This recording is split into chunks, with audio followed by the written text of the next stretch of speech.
Good afternoon, everyone. It gives me immense pleasure to be able to be interacting virtually with all of you today. Due to certain situations beyond my control, unfortunately, I was not able to come for this event. However, I do hope next time I will get a chance to meet all of you. So, a brief introduction about myself. My name is Yashna Batra. I am 19 and currently studying in Claremont McKenna College in the United States. Nancy asked me to use an object or an item to describe myself, and I guess I would say I'm like the water because I can adjust to various situations. Today, I will be talking on the topic crisis and victory, the experience of associations in meeting challenges.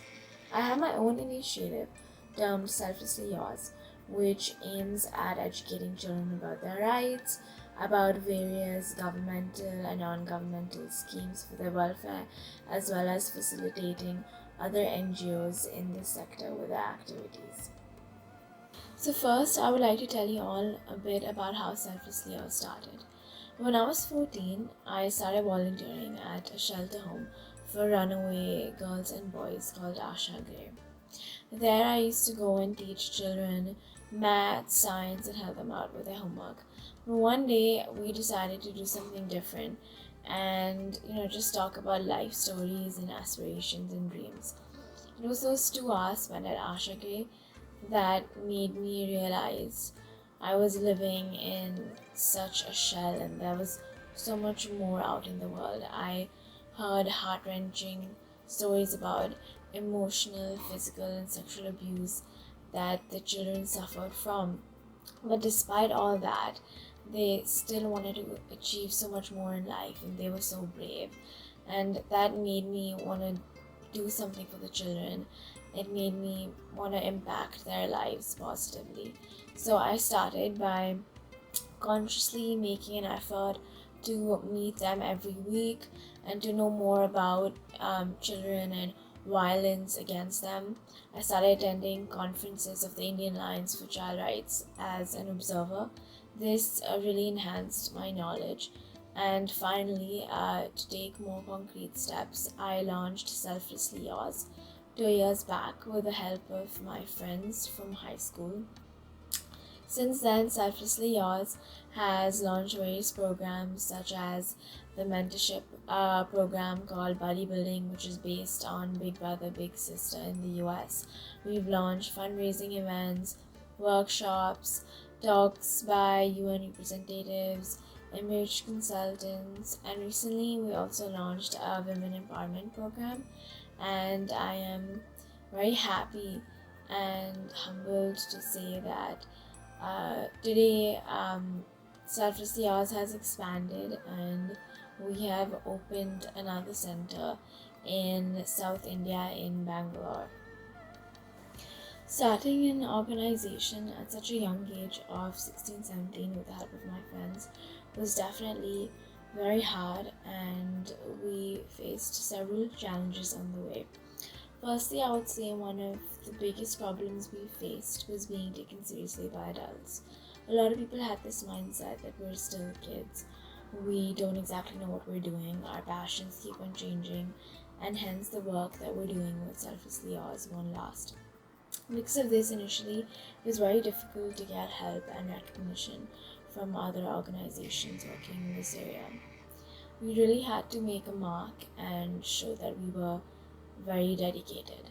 So we continue to interact with children from less privileged backgrounds. We try to understand their needs and launch several programs that cater to their desires and needs. So once we had done a good amount of work, we began marketing ourselves on social media. We began contacting various organizations, various representatives working in this sector, and slowly they became more open to us and they became more open to helping us out in terms of funds and event planning. Secondly, I would say one major problem that we faced was that few volunteers weren't very committed, they weren't dedicated, they wouldn't show up for meetings, and they would often get lazy.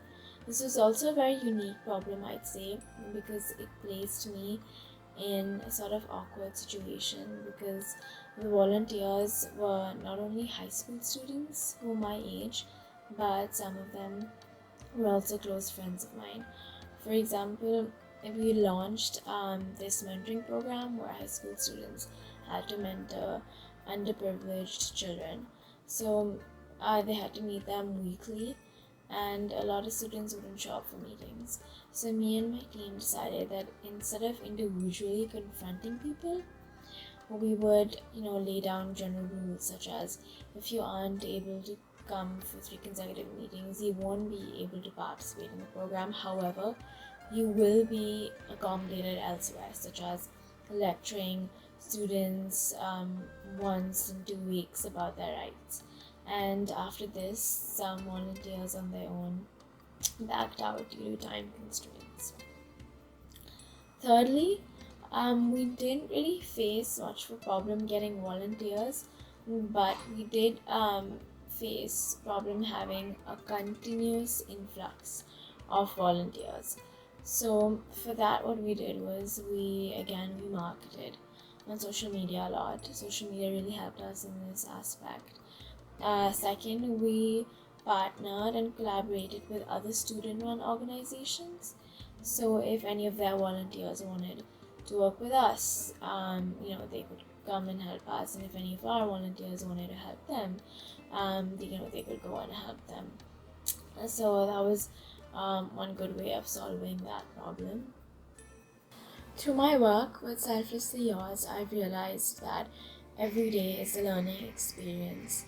And in order to really pursue something, we do need the help of others. But for that, we really have to make a mark and show that we are very dedicated. So, since I've limited time, I guess I would stop here.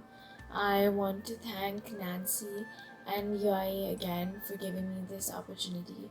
I really regret not being able to come, but I hope I was able to contribute by means of this video. If anyone has any questions, please reach out to me. My contact details will be found with Nancy. Thank you so much.